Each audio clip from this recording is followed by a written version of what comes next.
Now, it's no surprise the American dream is essentially dead. We've been telling you that for a while. Now, especially if you're one of the 80%, the bottom 80% of America. Now, we already know top 0.1% of Americans are the primary driver of this income inequality, but it turns out they're hardly alone. See, it looks like there's another 19.9% of the people in America that are taking home all the wealth. Now, there seems to be a new trend.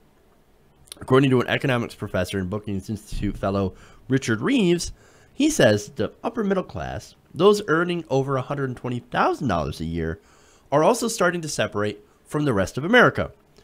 And when they do so, they're actually kicking the ladder down behind them. Now, the result, Reeves writes in a new aptly titled book, Dream Hoarders, is a, quote, less competitive economy as well as a less open society.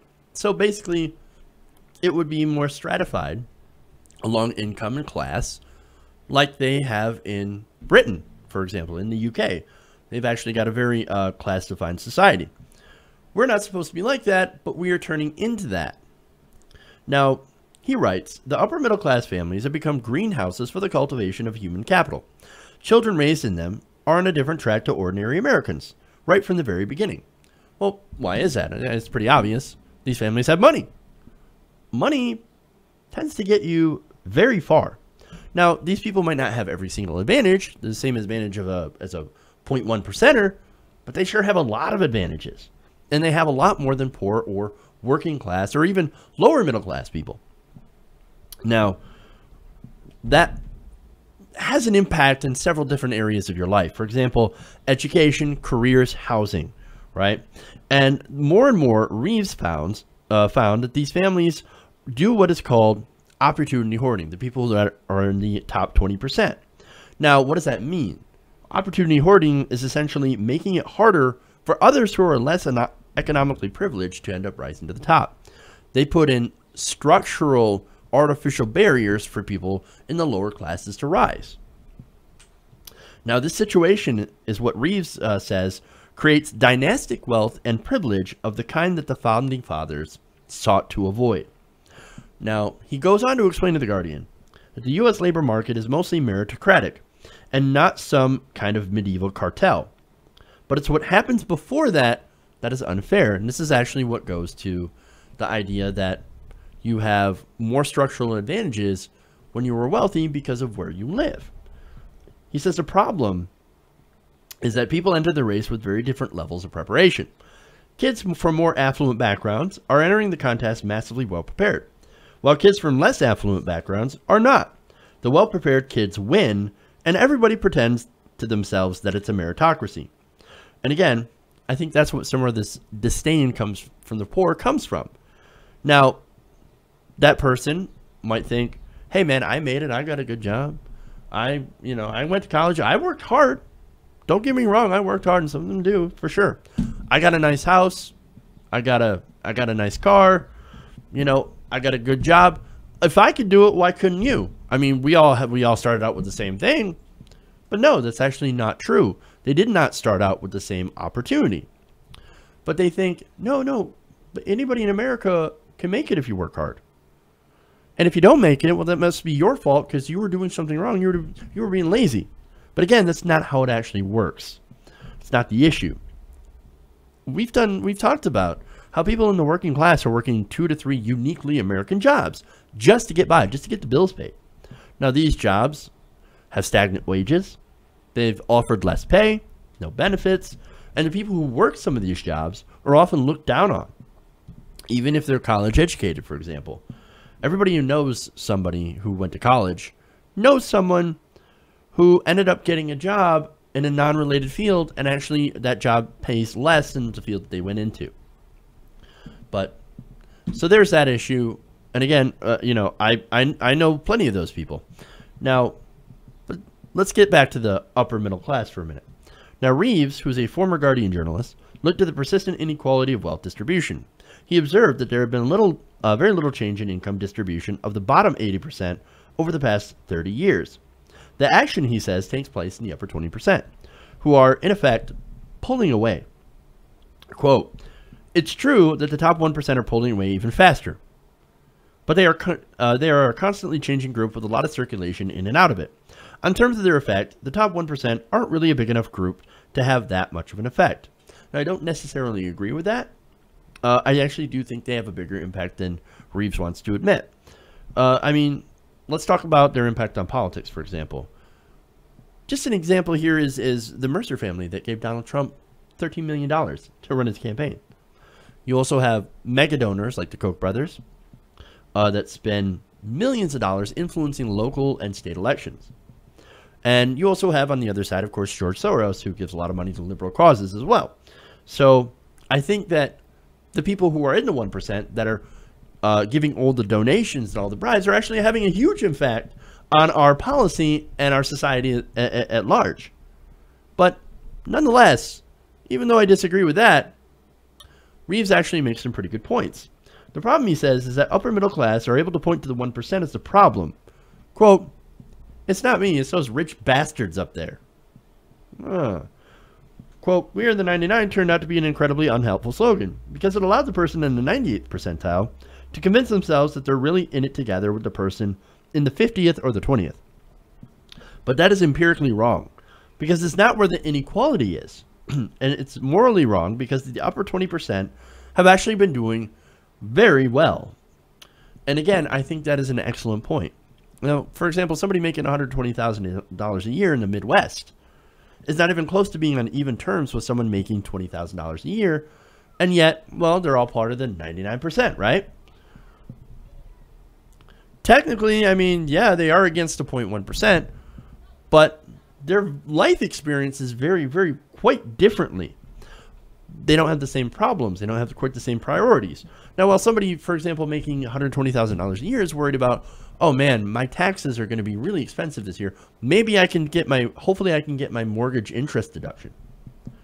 Where the guy making $20,000 a year, the family, is still trying to figure out, okay, how do we get the lights on?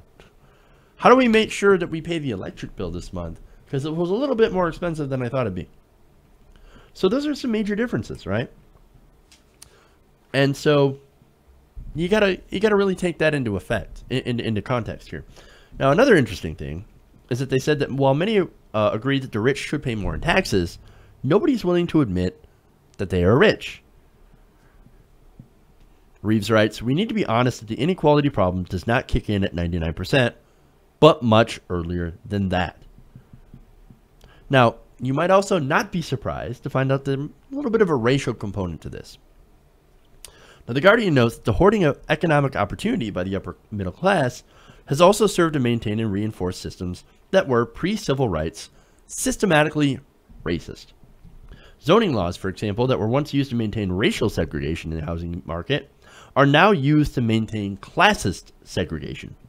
Such laws that were once race-based serve class purposes quite well. So while we've seen a reduction in race-based segregation, we've seen an increase in class-based segregation, he writes.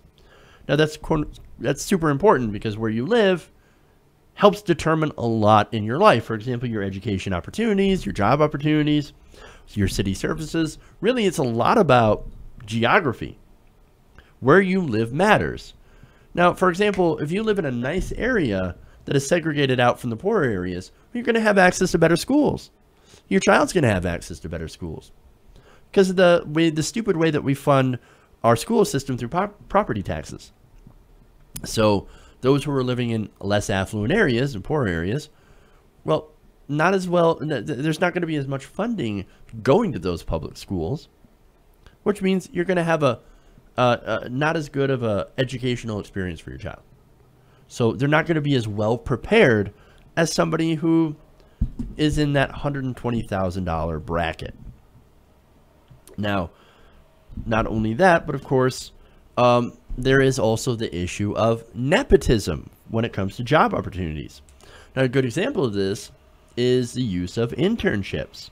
Now, Dream Hoarders cites data that found that even in institutions that promote their belief in meritocracy, including Michael Bloomberg's New York mayoral administration, they relied heavily on nepotism and its affiliated systems. Of the 1,500 interns hired during Bloomberg's 3-term administration, 1 in 5 had been recommended by someone within the administration. hey man, Sally, I mean, great worker. She also happens to be my like cousin, but man, great worker. Get her in here. Get her in here. Sounds great. So, such practices, Reeves writes, undermine claims of a meritocratic society. Well, yeah, nepotism. Look, I've seen instances of nepotism where you're like, if that guy wasn't the boss's friend or the boss's friend's son or something, that guy would be fired because they're lazy or but they know that they can get away with it. And I think people who've worked in, for example, manufacturing or retail or something like that, they know that. We all know that one person who got in there, and everybody's wondering, why the hell are you there?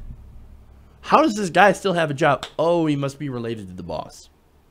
Now, I'm not saying nepotism is bad 100% of the time, but Jesus Christ, those instances, for example, you could have somebody who happens to be a cousin or something and is a really, really good worker and actually does their job. Well, that I'm still a little uncomfortable by that, but hey, if they're a good worker, then I guess we're more likely to let it go. Just don't stock your entire family into every single job.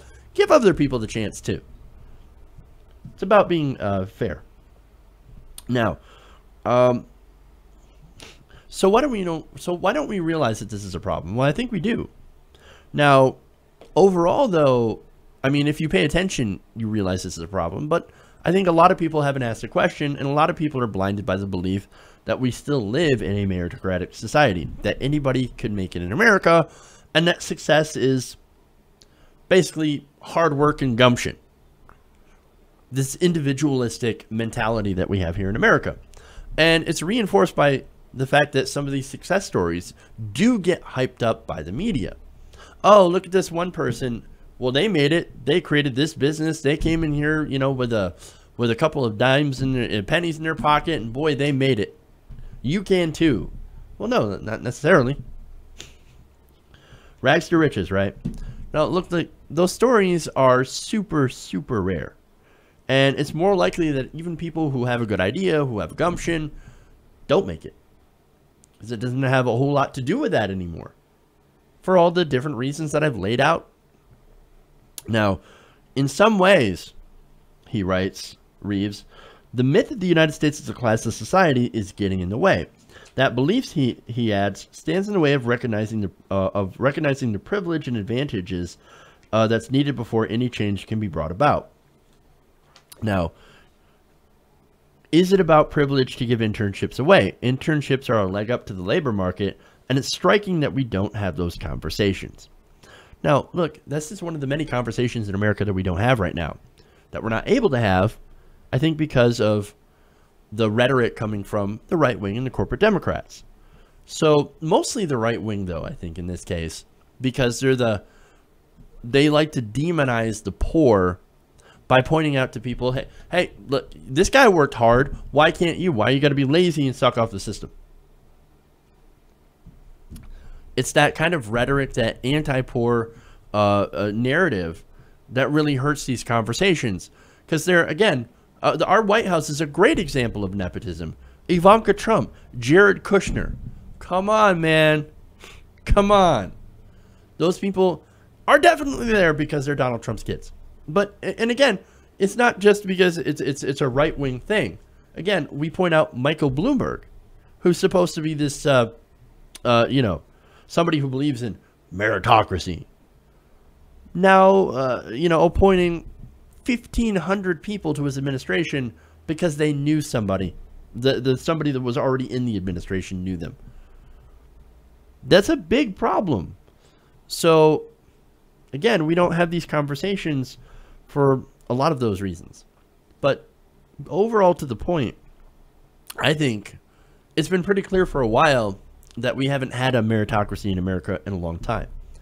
Like, a lot of people who get famous and who get money, they haven't really done anything. Again, Donald Trump's a great example. Paris Hilton's a great example. Kim Kardashian, another huge example. Or, for example, when that girl who said, "Cash me outside," when she gets a reality show, she gets fame and she'll get a ton of money dropped on her lap for doing literally nothing, for being not a smart person. And I feel bad for saying that, but look, when that person gets fame and money for doing nothing, that's a problem in America. She didn't work hard to get where she's at. I don't think she's ever had a chance to work hard, to be honest with you. What, she's like 16? But it just shows you how we don't actually value hard work. We say we value hard work, but really in America we don't. I mean, if we did value people who work hard, we would be valuing the people who, you know, make our fast food. We'd be valuing the cashier at Walmart who has a second job over at McDonald's serving your food. And we would make sure that those people don't have to have food stamps and Medicaid to survive. We would make sure that those people actually have a good enough wages they can survive, because we would value their work. But again, in this country, we do not value work. And we do not value people who actually do hard work. We value celebrity. So much so that we happen to have elected one as a president. Look, we need to have these conversations. We need to face these uncomfortable truths.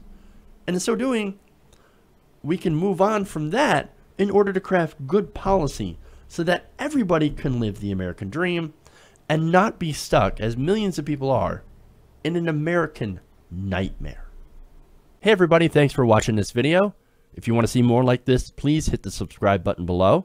And if you want to support truly independent progressive media, please consider becoming a patron at patreon.com/TYTNation.